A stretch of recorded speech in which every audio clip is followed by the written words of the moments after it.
So, have you ever thought to yourself, man, I wish I had a LinkedIn strategy to consistently book qualified calls on a calendar and sign high-ticket clients and just print cash, just like Alex Hormozi does, like Elon Musk, Taylor Swift? Well, in this video, I'm going to show you exactly how to book qualified calls with LinkedIn. I'm going to give you the full guide, like what works right now.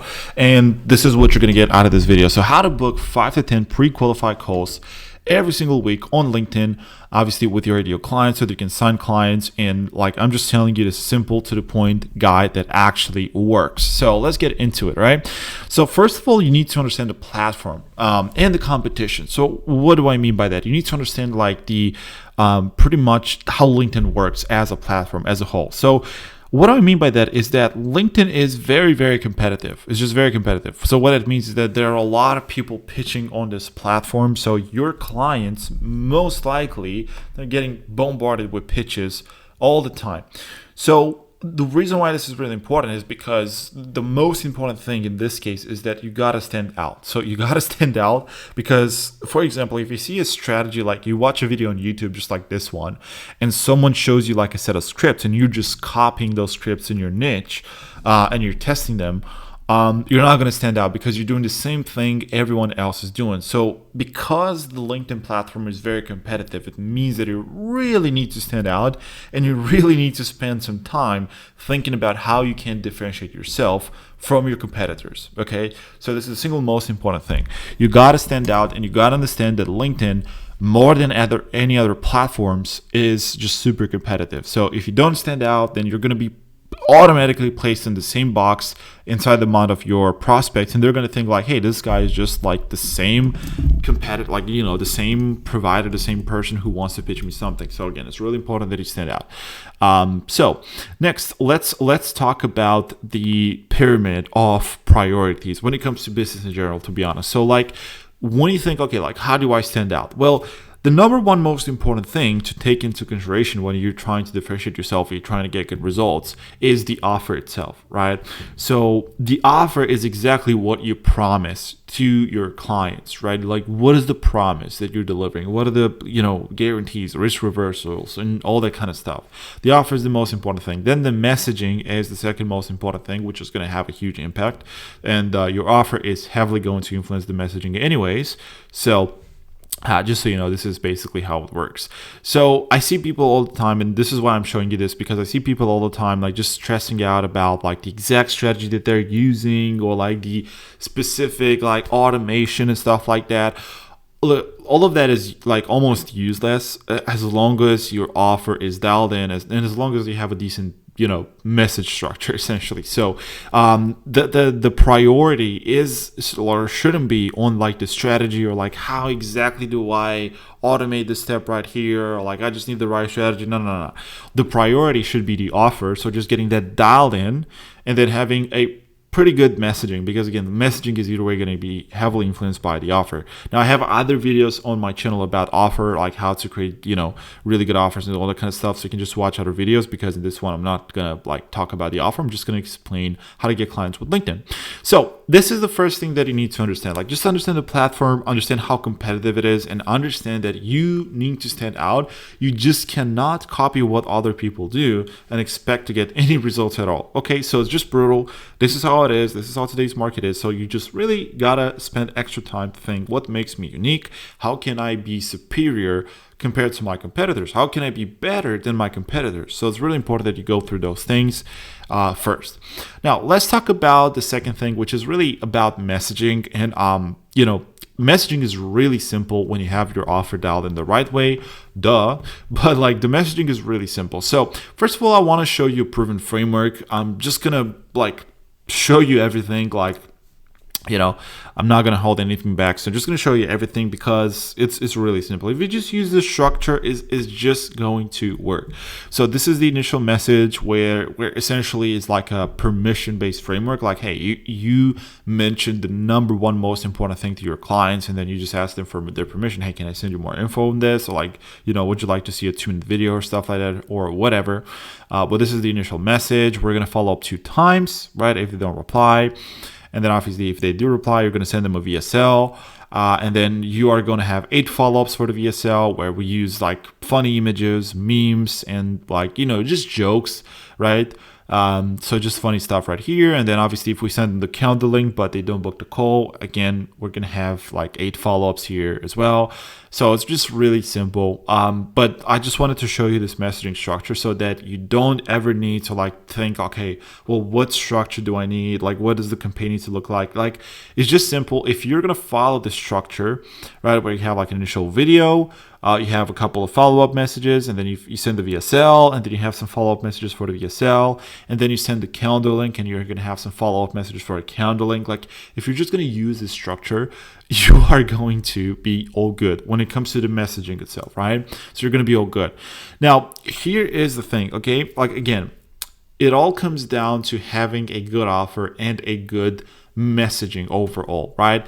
And to stand out. If you have these 3 things in check, so like messaging, which obviously we're going to talk about right now, the offer is good, and like, you're unique, you stand out a little bit, you don't use the same scripts everyone else is using, like honestly, you're just 50% of the way there, okay, when it comes to being super, super successful with LinkedIn. Now, I want to cover the messaging options, okay? So again, what you're going to need to do is you're going to need to create a Google document just like this one with all of the messages that you want to use in your campaign, like all of the follow-ups, like what is the icebreaker that you use, like how do you initiate a conversation and stuff like that. You need to have all of this in the Google document. Now, the thing is this, the initial message is the most important message of your whole campaign because it's the only message that every single one of your prospects is actually going to see, and it's always going to make the difference. Now, in terms of how you deliver the message, you really have 3 options right here. It's not that complicated. You either have video, voice note, or plain text. Okay, so again, now we're talking about how do you actually deliver the script, because like, of course, the whole strategy is going to be based on scripts. Now we need to talk about how do you actually deliver the scripts.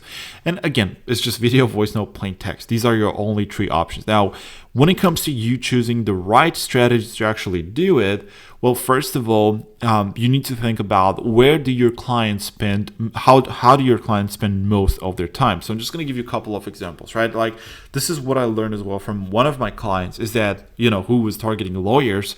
What I learned is that lawyers spend a lot of their time reading, and they really like to read. They're just used to reading stuff. So if you're going to reach out to lawyers, for example, like the easiest way to get them to actually consume your message and even reply is going to be by sending a plain text message, because they just like to read. Lawyers like to read. It's really simple. Like if we're going to be talking about like, I don't know, like a real estate agent or whatever. I don't know. I'm just giving you like a random example. Like if someone is just used to listening to voice notes and just communicates a lot via voice notes, then the best way to deliver the message is, through a voice note.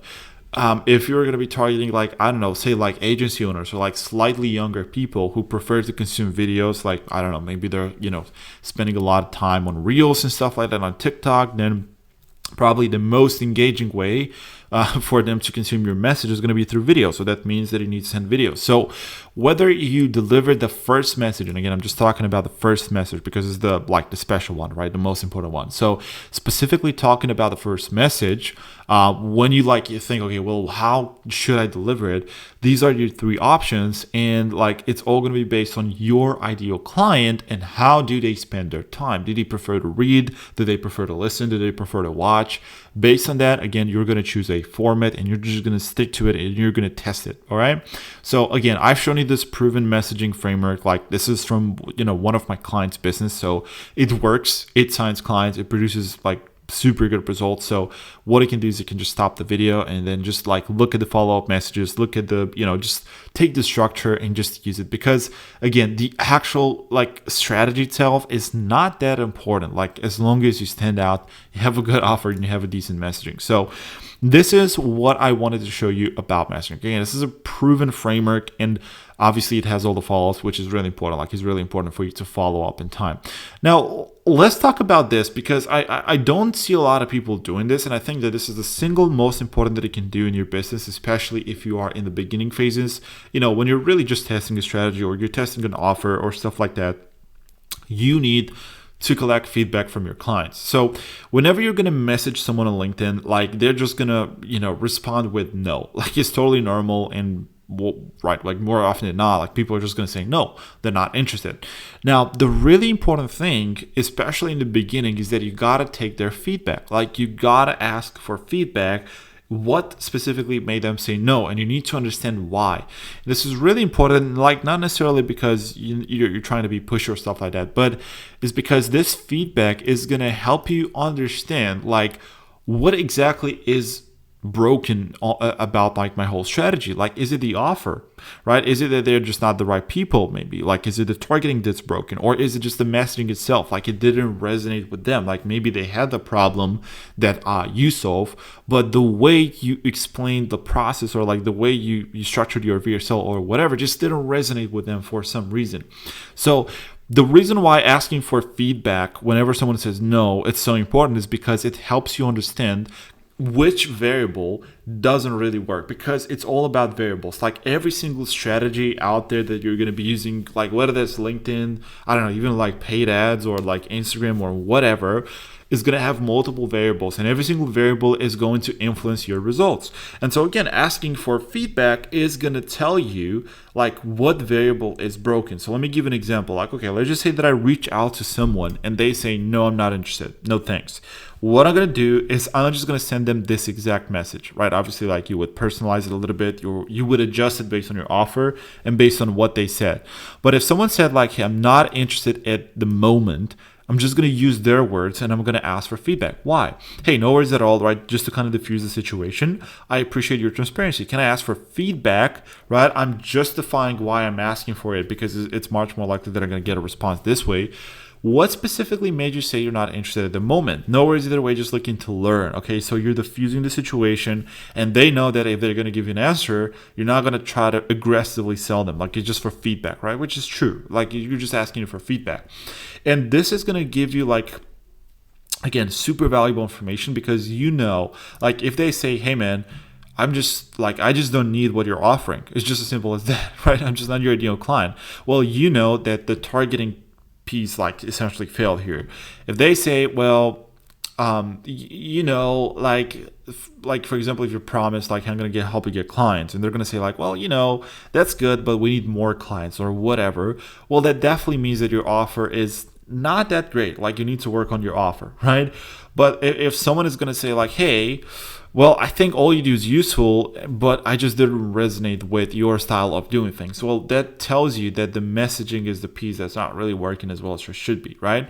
So again, asking for feedback is super duper important, because again, it gives you clarity. Like, okay, well, what specific part of my process isn't working that well, right? Like what variable do I need to work on? And again, this is really important, especially in the beginning, because it's going to give you a lot of clarity. And just like talking to your clients and getting feedback from your clients in the beginning is the single most important thing. So now we've talked about the messaging. Now we've talked about the proven framework. And again, as you can see, like we're not doing anything crazy. Like we're not doing anything crazy, just a couple follow-ups, just a little bit of humor, because people love to laugh, people love humor, people love a good joke. So if you can make them laugh a little bit, even if it's like a chuckle, like it's much more likely that they're going to respond positively, or they're going to appreciate your message, which is really important. So again, we've covered offer number one, okay, which is really important, then the messaging, which we have just covered. Next, we're going to go to targeting. So as you can see, I've covered the most important things first, which is the offer, understanding like overall how LinkedIn works and how competitive it is and how you need to stand out. We talked about messaging. Now, obviously, we're also going to talk about targeting. But again, a lot of times people think that targeting or the exact strategy or the exact automation is what's missing and the reason why they're not getting results, when in fact it's just as simple as like a bad offer or a message that just sounds like everyone else. So let's talk about how to find the right people. And it's super simple, and you're going to see I'm not going to show you anything crazy. I'm just going to show you what works. And again, I hope that this is going to show you that, hey, actually finding the right people is not that hard. It's more about the offer, how I present the offer, and how do I message people, like what is the messaging strategy that I use. So there are just 4 ways to find people on LinkedIn. So number 1, suggestions, hyper-specific groups, sales navigator, and piggybacking. And I'm going to explain each one of them because it's really simple. So number 1, suggestions. So this is a manual way for, for you to find the right people, but is the one that it's going to get you the best lead quality. Okay, it's just like the best lead quality. You want full control over it, and it's just the best. Okay, so obviously, if you're doing like personalized outreach and you're doing the lead sourcing yourself, this I would say is one of the best ways to find ideal clients. So the reason why that is because I'm just going to give you an example with lawyers. Like let's just say that you're working with lawyers and you're just looking for lawyers on LinkedIn. Okay. So, for example, what you need to do first is you just need to find a profile of a lawyer, of someone who is qualified and like is essentially a ideal prospect, right? Like someone who you would like to work with. So we found their profile. Okay, we found their profile on LinkedIn. What you're gonna do is you wanna check out the suggestions of this profile. So you want to go to the more profiles for you section right here on the right side. You click on show all, and LinkedIn is going to show you more people similar to the profile that you initially opened. So again, if we look at the title of this person is lawyer at right whatever Axiom Law, it's like a law firm, but like a lawyer, right? So this is basically her title. Well, if we're going to look here, we're going to see like initially slightly different like keywords, but hey, we're going to see another lawyer at Axiom lawyer. Axiom lawyer, right? Lawyer at Axiom. So you're going to find a lot of other lawyers. So this is really good because once you connect with quite a lot of people from a specific niche, then LinkedIn is going to pick up on that and the algorithm is only going to show you people from that niche. So basically, if for example, you just want to target lawyers, this is the suggestion method. And this way, like honestly, each like qualified individual from here, like qualified prospect, is going to give you, guess what, even more suggestions. So if you open up this one in a new tab, it's going to show you even more suggestions, right? Like whatever, legal counsel, like Axiom, blah, blah, blah, whatever. So the point is that this is like a super, super simple way to find your ideal clients if you do lead sourcing manually. And again, it's like by far the best lead quality method that I have ever used, that we have ever used. So this is suggestions.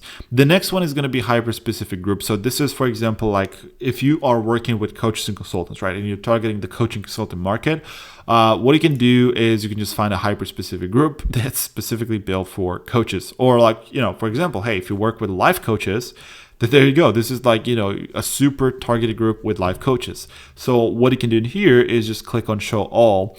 And then here you're going to find a lot of coaches. For example, like, mindfulness coach, blah, blah, blah. I believe this is, Big Vision coach, Silva coach, blah, blah, blah, coach. So you're just going to see a bunch of coaches. Now, this strategy of finding clients, like, again, the right strategy is purely going to be based on your offer because for certain markets, it's just going to be way easier for you to find your ideal clients by using groups, for example, as opposed to suggestions and stuff like that. But for some for some niches, like hyper specific groups is going to work better than for others. You just got to test it. You just got to see like what's the easiest way for me to find my ideal clients. It's just simple as that. So you can use hyper specific groups, and I've shown you an example of hyper specific group if you are looking for coaches. Now, typically you want to pick like the groups that actually has coaches in it, like doesn't have any other people who want to pitch coaches, like right, people working with other coaches. If you're going to target coaches, so you want to be looking for those smaller, like more niche down groups because typically those groups have like higher quality leads. Like again, you're just not going to see as many people who are looking to just sell to other coaches. You're actually going to see like other coaches, and this is really valuable. So anyways, this is hyper specific groups.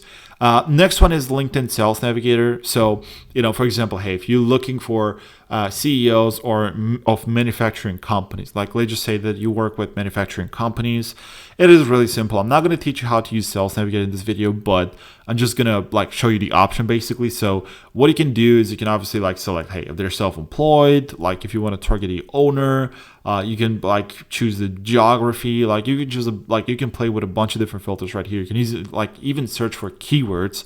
But this is like, again, a really nice and simple way of finding your ideal clients. And again, all of this is going to be based on who your ideal client is. Because again, sometimes, for example, it's easier to find hyper-specific groups rather than using Sales Navigator filter. It all depends, right? Because like if you're just going to help people who are struggling with, I don't know, like something really niche, like alcohol addiction or like some weird addiction or stuff like that, something that's like a little harder to talk about, well, of course you're not going to find groups. Well, of course you're not going to like find their profile and you're just going to type on their profile, they're just going to say on their profile, I'm an addict of XYZ. You're just gonna, it's just way easier for you to find them in, groups or like piggybacking. So this kind of brings me to the fourth method, which is called the piggybacking method. And this is, for example, like, this is a perfect example. Like if you just help people lose weight, like say like you help dads to lose weight, then like a super simple method to actually find ideal prospects, and again we're talking about LinkedIn, is piggybacking. So what this essentially is you are looking for one of your competitors on LinkedIn, and ideally someone who's like quite big, like they've been doing it for a while. So like let's just say, for example, okay, if you're a fitness coach, then I just found this person on LinkedIn, they're also a fitness coach, they have quite a lot of connections, right? 500 plus. So what you can literally do is just go to their connections, okay, if you also do the same thing they do, and here you are going to find quite a lot of leads. Obviously you can filter through them based on your ideal client, like if you work with men, if you work with women, blah blah blah.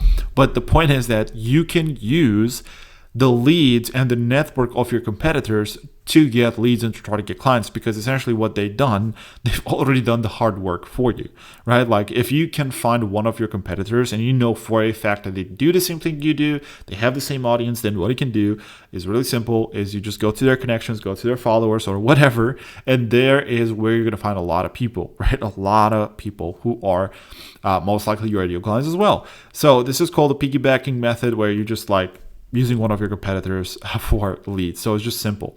So these are the four main ways to find clients. As you can see, it's nothing fancy, it's nothing flashy right here. Like it's just super simple. You just got to pick the method to find your ideal clients based on your market. So it's just simple as that, right?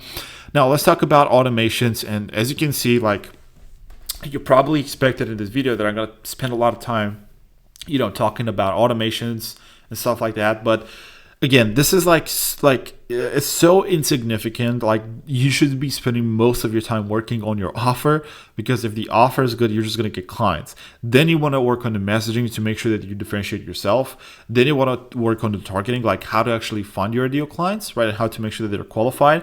And only the last thing is like automations, like how do I automate? How do I create this AI stuff? And like, it's just really simple. There are two options like that we have personally used to automate, and it just works really well. We have HeyReach, right, which is like a software to automate LinkedIn, and we have Dripify. Both of them, are going to work, and you're going to be safe as well, because LinkedIn is pretty strict when it comes to automation stuff like that. So yeah, this is pretty safe as well. Like you don't need to be worried about your account getting shut down or anything like that. But there you go. This is a method to automate the messages. And again, I would only worry about automating the whole thing once I found proof of concept. Like what that means is basically like I'm booking calls with it and I'm signing clients. So it's really, really simple.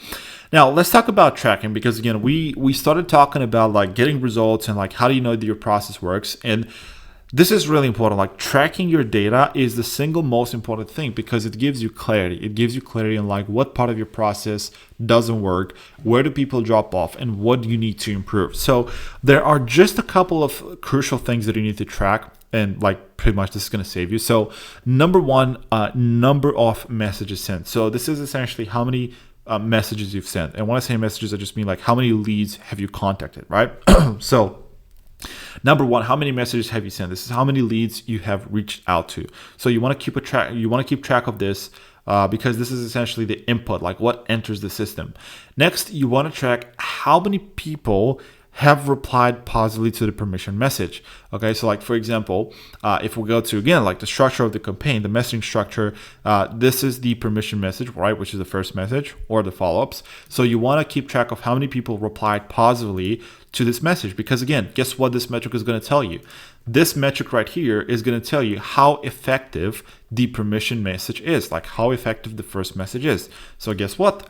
If this KPI, if this metric is not within KPI, then you know that you need to change something about the initial message. It's really simple. Now, like what you're going to track next is going to be like how many people have agreed to have a call. So essentially, after you're going to like send this permission message, you're going to send the VSL explaining how your offer works. And so you're gonna essentially, with this metric, you're gonna know like how good is your VSL, right? Because this is directly a result of people just watching the VSL and being like, hey, I'm interested. This actually sounds good, right? So this is a direct response to the VSL, which means that, again, this is what this metric is going to tell you, how good the VSL actually is. So it's really important. And again, if not a lot of people agree to have the call after watching the VSL, then there's clearly something wrong with the VSL and you need to change it. So this is what this metric is going to tell you. Now, we're going to go to the last metric and the single most important metric. Actually, this is the most important metric of it all. How many people have booked a call out of the people that you have sent a message to? So like what that means is, for example, if you send 100 messages to 100 different prospects, so essentially you've reached out to 100 prospects, and out of those 100 prospects, 2 people have actually booked a call. That means that you have a 2% booking rate. And the booking rate is the single most important metric, right? Because it's obviously like, hey, booking calls. If your booking rate is 2% or above, then you've done a good job. That it means that, hey, people are actually interested, like your system actually works and you can just keep scaling it. If it is below 2%, then you have some work to do. And it is below 2% for a reason. Maybe it's just that, not enough people have replied positively to the permission message, which means that your initial message just sucks. Or not a lot of people agreed to have the call after watching the VSL, which means that your VSL sucks. So in any case, if you are below 2% booking rate, which means you reach out to 100 prospects, 2 of them book a call. Again, if you're below that number, it means that either one part of your system or more suck. And you need to identify which one it is. And just tracking the numbers is going to help you identify which one it is. So this is why, it's so important to track the metrics. But what you can do literally is you can just use ChatGPT and you could just tell it like, hey, this is what I need my spreadsheet to look like. Just create the spreadsheet for me template. So I'm not going to give you the template that we use for our clients because it wouldn't be fair to them. So you can just use ChatGPT, right, to create a tracking spreadsheet for LinkedIn. Obviously something that's going to track these metrics. So it's just as simple as that. As a pro tip, but yeah, this is tracking the numbers, and this is really important. Again, this is probably the most important thing of all, to be honest. Just tracking your numbers accurately and just testing scientifically, because this is going to give you clarity, what's going on. Hey, if metrics are not good, why is it that they're not good? What caused that, and all the kind of stuff.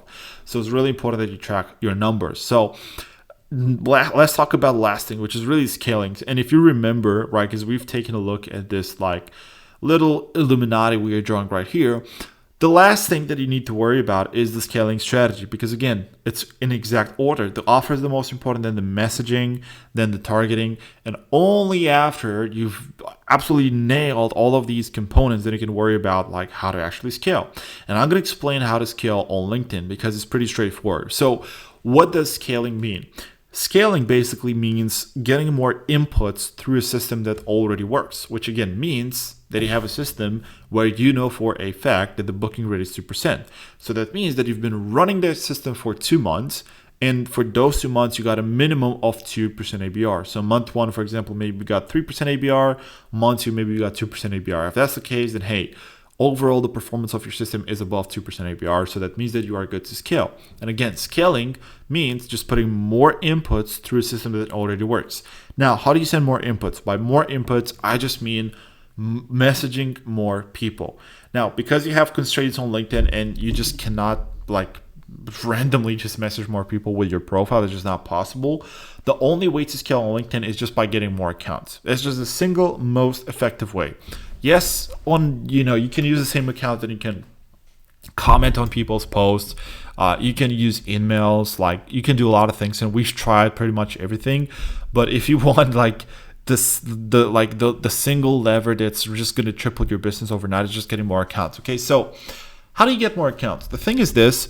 On LinkedIn, you cannot create fake accounts. You cannot create secondary accounts. Just LinkedIn is the most restrictive social media platform, and they're just going to delete your account almost instantly, within a day or two of you creating it, if it's a fake account or if it's a secondary account. So the only way to get more LinkedIn profiles is just getting real LinkedIn profiles. And we have a couple of options right here. So first of all, you can literally get LinkedIn accounts from your friends and family members. I know it sounds weird, but again, considering that on LinkedIn, it is impossible. It's literally impossible. It's just literally impossible to create fake profiles or secondary profiles for the same person, a user on LinkedIn cannot have more than one profile. That's it.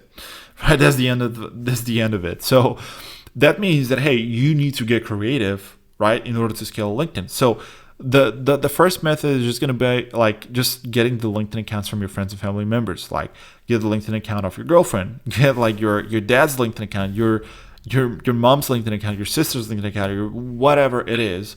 You need to get creative and you need to just ask like, hey, can I use your LinkedIn account, right, Dad? And if he's going to say no, then that probably should tell you something about him. Like, obviously, just kidding. But you do get the point. So you can get LinkedIn accounts from friends and family members. The next one is going to be from employees. Now, obviously, hey, if you have like a team of 10 people or 20 people or whatever, you can use their LinkedIn account for outreach, okay? Because, they're your employees and whatever. But, like, you can just use the LinkedIn accounts of your employees if you are blessed to have a decent sized team.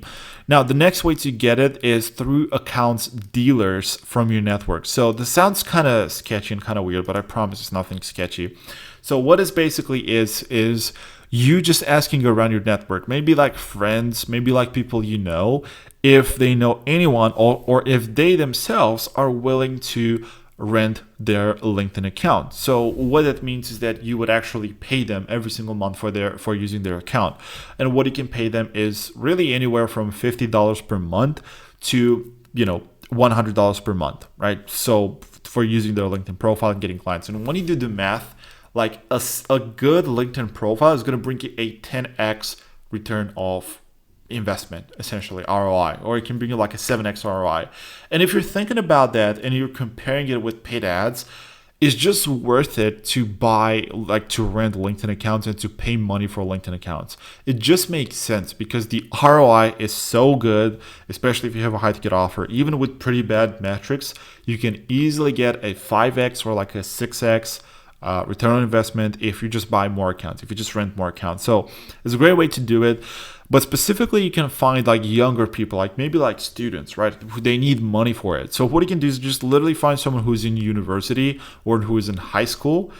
This is not legal advice, by the way, but you can just find someone who's in high school or someone who's in college. And you can just ask them for their account and say like, hey, I'm going to pay you like whatever, $80 for your LinkedIn account every single month so they can use it. And most of the times they're going to agree, especially if they're like young, they need money, they're in university, high school or whatever. And guess what? You can just, you can just tell them, hey, look, how about you get more accounts and I'm going to pay you for each account. I'm going to pay you extra $50, not per month, but just like a one-time $50 as like a referral bonus. Guess what? They're going to bring you a lot of accounts. And this is actually something that we personally use in our business. And this is literally how we got 20 real LinkedIn accounts, which is absolutely insane when you think about it, because the ROI is insane. And the volume that you can get with 20 accounts is absolutely insane, right? You can literally make 50 to 100K per month with just 20 LinkedIn accounts. So if you find someone who's like young and they know other people, like again, typically they're in high school or university, and you can just talk to them and you ask them for like more LinkedIn accounts and you're going to just pay them extra for each LinkedIn account, it just makes sense. It's just going to make sense. Like the ROI is there, and I actually encourage you to do the math on paper to see like how profitable having a good LinkedIn profile can actually be. So it's really profitable. And the last thing, which it still involves paying for LinkedIn profiles, is going to be using online providers and services. Now, there are a lot of sketchy websites and services on the internet that are renting LinkedIn accounts, but the number one best service that we have actually used is Linkunity. I'm not affiliated with them. Don't worry, I don't have like a link in the description with the code Gabby20. So like a promo code, but they're just really good. So you can just look them up on Google. I don't really care, but they're just really good. We have been using them for like a year now, and their accounts work really well, and we've made a lot of money with their accounts. Really solid accounts. We get great results with it. So this is another way to actually scale LinkedIn. So just renting LinkedIn profiles, right, from online service providers. So these are your methods. Now, obviously, like, hey, family and friends members, like, is going to be free accounts. Employees is going to be free accounts. So these first two methods are free. These like last two ones are going to be paid, right? So you're going to pay like people who you know for their LinkedIn profile, or obviously you're definitely going to pay if you choose like an online service provider. So this is just like scaling. It's just as simple as that. Like There's nothing complicated. It's just like more accounts using the exact same process that is already proven. And again, that's about it. So this is the scaling part, and this is the whole process. Like, it's nothing fancy, it's nothing crazy, just like probably really basic. But honestly, like, if you just take your time to, again, go back to this and just make sure that, hey, your offer is actually good. Okay, you have a good offer, you have a good proposition for your ideal clients. The messaging is good because you're standing out. Okay, you're not using the same strategy that you've seen everyone else using, and essentially you're definitely not using the same strategy that you've seen your competitors use, because that's how you just like go out of business. Okay, so if you just really stand out with your messaging and you are like targeting the right people, again, based on your market, and like, because obviously one of these 4 methods is going to be best based on your market. So if you just target the right people, which again is not that important thing, like people think that is the most important thing, like the targeting and like, oh my gosh, the automation, when it's really not. It's the least important thing. And then if you scale the right way, just like getting accounts, sending more messages, you're just going to make money with LinkedIn. And if you track things, right, if you just accurately track your metrics and you know exactly what works, what doesn't, what do you need to improve, what do you need to like just keep it exactly as it is and not touch. If you know all of these things, then you're just going to make a lot of money with LinkedIn. It's just going to book a lot of calls. You're just going to sign a lot of clients. So it's just as simple as that. Nothing too crazy. I hope it really, really helped you out, this guide. And yeah, I'm going to see you in the next video.